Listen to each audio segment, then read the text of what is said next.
Gracie, are you ready to go play in the snow? She got herself all ready. It's 8:20 in the morning.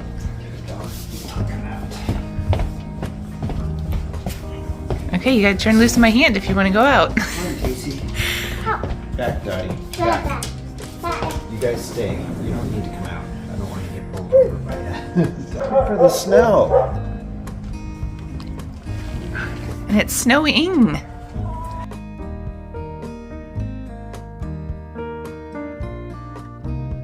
She was out in the snow last year, but she doesn't remember it.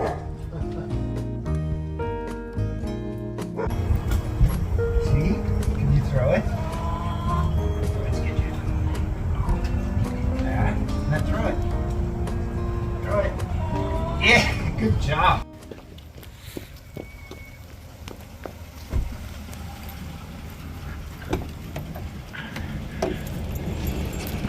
Oh. We had to run quickly into the car. It's snowing. It's really fun. Woke up to it this morning and it's been snowing for about 4 hours so far. And now it's kind of a rain-snow mix, but we still have probably like an inch on the top of the truck. And in the last video, I said how we're creatures of habit on Friday, which we usually are. But today it's a little bit different. We are out to get our nails done, the girls and I, which we hardly ever do. Maybe once or twice a year. So this is exciting to get that done in honor of Claire's birthday and kind of mine, because I got birthday money, so I'll spend it for getting our nails done, and then we'll look pretty for having our nails done for her birthday in 2 days. Yay! I'm so excited! And then due to the weather, Violet doesn't have her horseback riding lesson, so she's bending down that way. She's sad about that, but we'll just have time to be cozy at home with the snow. I'm thinking about making an apple pie, and I promised that I would make eggnog in my last video, so we will make eggnog, but we might also make an apple pie time dependent, because the last couple years, how long has it been? Just 2 years? Just since moving here? Okay. 2.5 maybe? Well, we saw on this baking championship show that this lady said that she always makes a cherry pie on the first snow of the year. And so for the last couple years, we've made a cherry pie, but today, I don't know, apple pie just sounded really good, so I think it's going to be first snow apple pie. All right, I will see you on the other side of getting our nails done.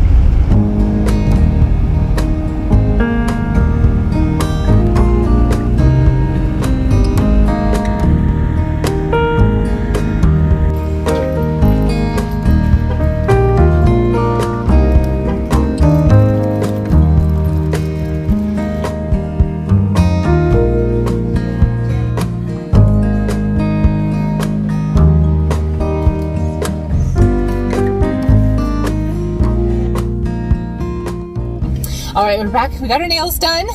I'm really happy with mine. I got sparkles, so I guess you can't really see here. Let's see. Yeah, there we go. They're really pretty. I like them.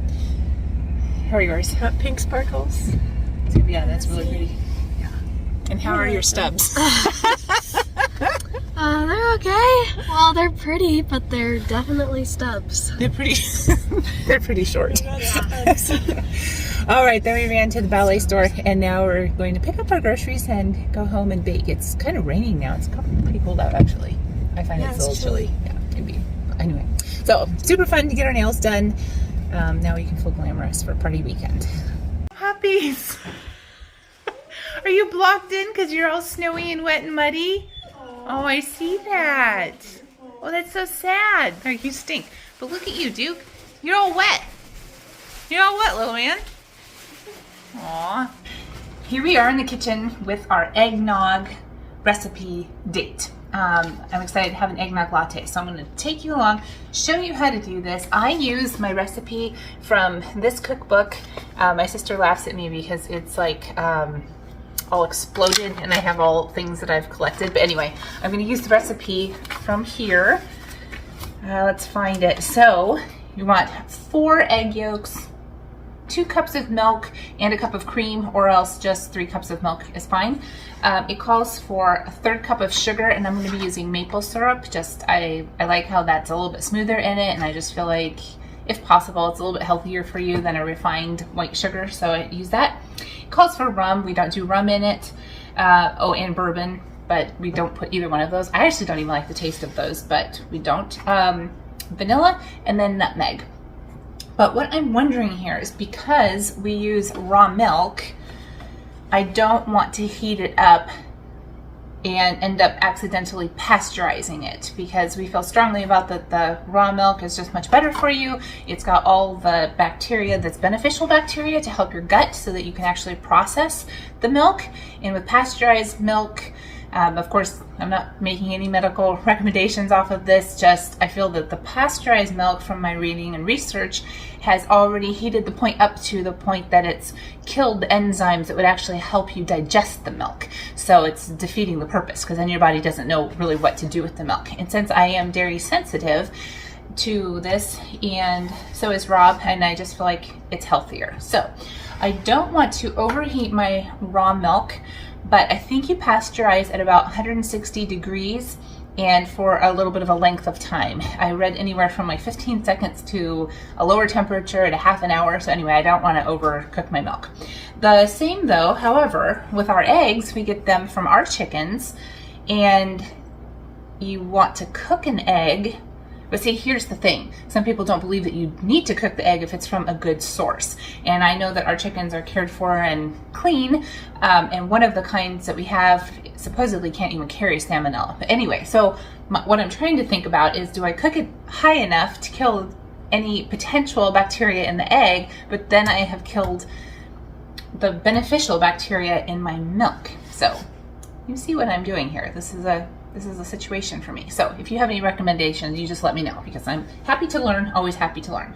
But for right now, we're just going to go ahead with this. I'm going to crack the eggs, mix all the stuff together, and then I'm going to heat it just gently so that it doesn't go too hot, but that it is hot enough for a nice glass of eggnog. So here we go.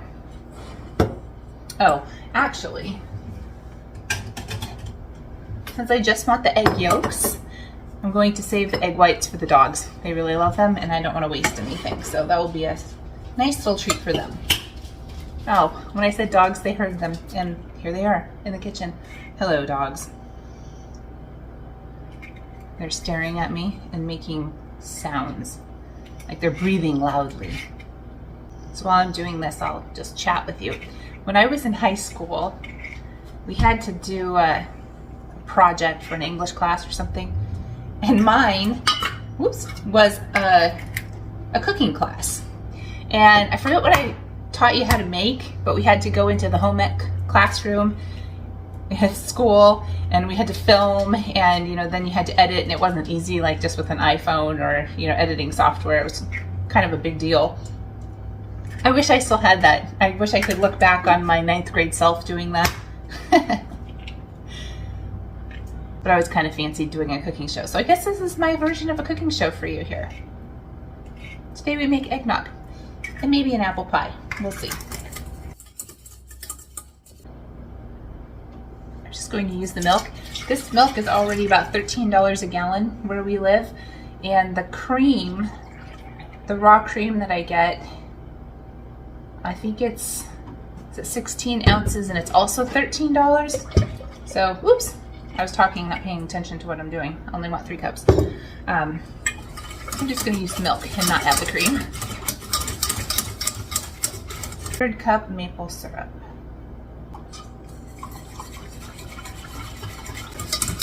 And now we're going to gently cook it, just enough to heat it up for a little bit.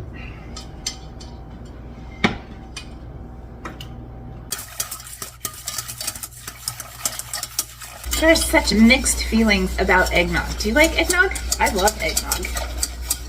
And if you had people coming over, like say for company or even in your family, you have mixed people who have mixed feelings about eggnog, it's really just a vanilla pudding, a thin vanilla pudding. And if you don't put in the nutmeg, there's nothing really to make it taste like eggnog, maybe. So when people say, oh, ugh, I hate eggnog, they could be not liking that rum and bourbon flavor that you stick in it, which we don't put it in anyway. I don't like that flavor. But they also might not like the nutmeg in it, in which case you could just leave it out and then just put it in each individual glass, and then the non-eggnog person would just be enjoying basically vanilla pudding, I guess. So that makes it easy.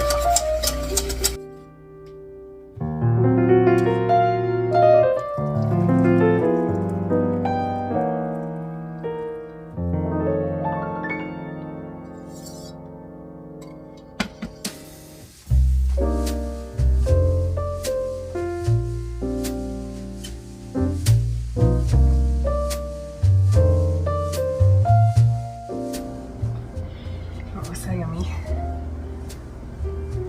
Cheers. Ah, perfect. Okay, we should make pie. So while I still have the time and I'm sipping on my latte here, no, it's not a latte. It's just eggnog. I didn't even feel like putting coffee with it. It was just so good. Oh, it's so good. Very good. Okay, I'm going to make my apple pie because Tacy is still sleeping. I've shown you how to make the crust before in the past. This time I'm going to make a gluten-free crust, actually, because I try to stay away from gluten unless it's sourdough. It works the same. I use this stuff just because I can find it easily in Costco. You can use whatever your blend is. But I'm going to make a double crust because apple pie needs the bottom crust and the top crust. So my grandma taught my mom, who taught me, that a good crust recipe is 1 1/2 and 1/2 and 1/2. So 1 1/2 cups flour, 1/2 cup of butter, 1/2 teaspoon of salt, and then you'll just add in your ice cold water, just enough to form a pastry ball with it. So I'm going to do 2 times of 1 1/2 and 1/2 and 1/2.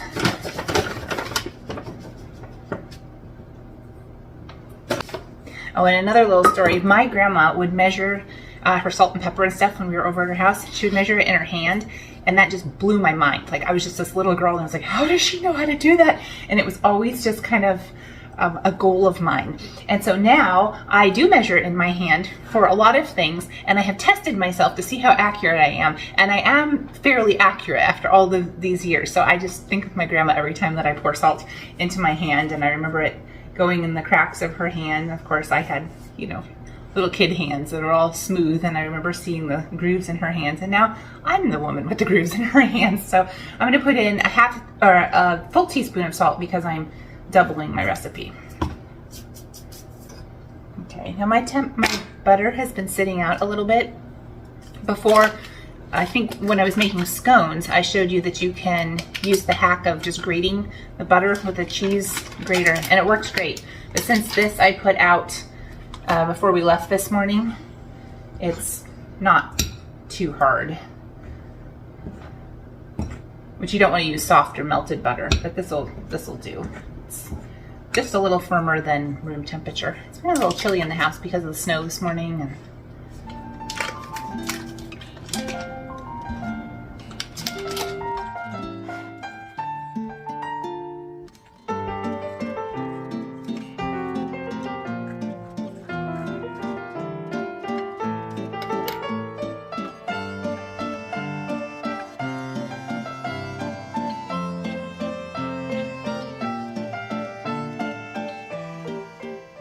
I'm going to add just a little bit of water at a time. Don't want to make it too soupy.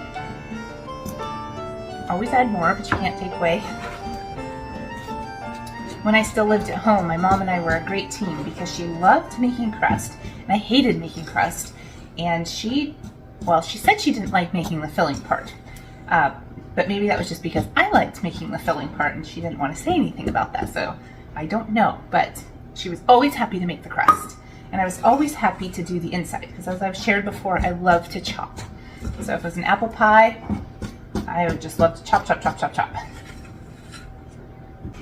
If you get it too dry and then you roll it out, your crust will crack.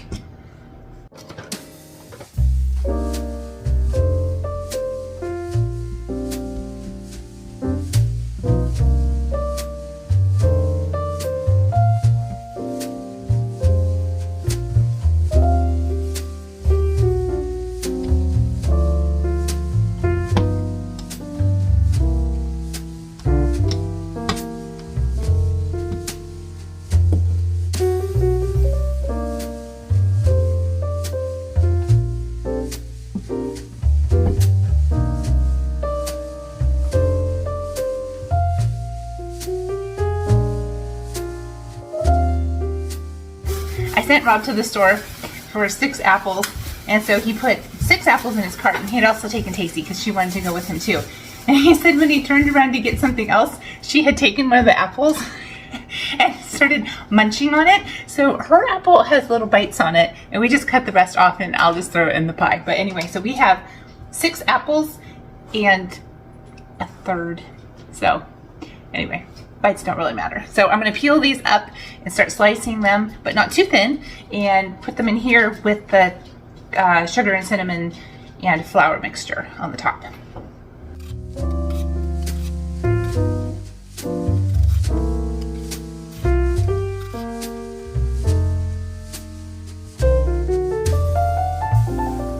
So I'm using Granny Smith apples. My mom taught me that Granny Smith are the best for pie, and they really are. They're not too sweet, and so when you add the sugar and cinnamon, it just kind of makes that nice sweet but tart flavor, so really good. And then if you can't get Granny Smith though, the next good ones are anything that is a boy's name. So John Gold, what was the other one I was saying? Macintosh. I don't know if there's what the other boy names are, but anyway, so when you look around, I guess you wouldn't want to get a pink lady then. Although I think they're kind of tart, so I don't know. I'm going to cut these up, and I'm going to give the insides to the chickens. The chickens don't like the skins. They won't do anything with those, but they will enjoy this tasty little treat. And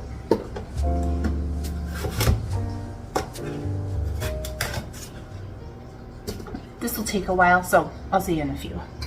I got them all chopped up, and then I added to this my cinnamon, flour, and sugar. So it was 3/4 cup of sugar, 2 tablespoons of flour, a 1/2 teaspoon of cinnamon. I think that was right. Check my recipe. Yes. Now it says in this recipe that you can also add lemon juice if you need to, but since I already used the Granny Smith, I'm not going to add the lemon juice. This is bringing another good memory to life. I feel like I share a lot of stories, but of hanging around the kitchen while my mom was cooking when I was little, and you'd get to snitch one of these delicious sugar-coated apples. Such a treat. My mom was always good about giving us snitches. Oops, that's loud. Put out like a little scrap of the pie dough for us, or put out little apples. Okay, I'm just stirring them to make sure they're all coated, because this is how you get the nice thick filling inside, because you want that flour to thicken up the syrup from the sugar and the apples.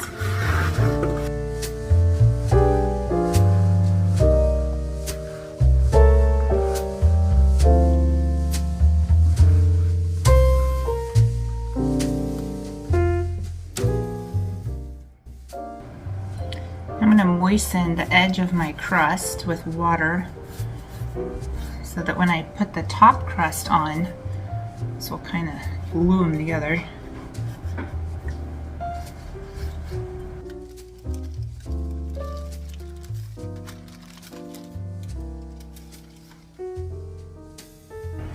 Okay, now I'm going to take a knife and just trim all the extra off.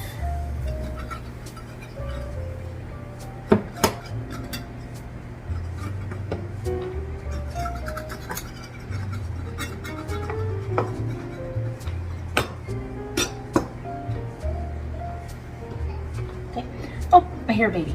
I'll be right back.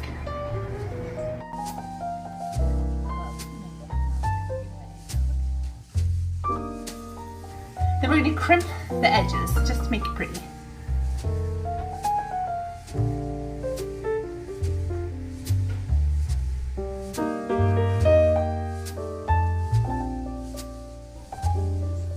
Oh, perfect. Lovely. Okay, now I have a little pie bird, and it's so cute. It's a little porcelain bird that looks like little blackbird. You know, from Sing a Song of Sixpence, pocket full of rye, 4 and 20 blackbirds baked in a pie. That's what it looks like. But since we moved, I don't know where it is. I mean, we moved 2 years ago, and I have no idea.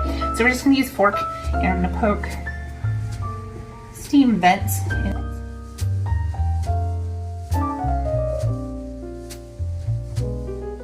And you can get fancy and do an egg wash on the top too. I'm actually just going to sprinkle a little bit of sugar on it. Call it good. I don't have a lot of extra hands with me.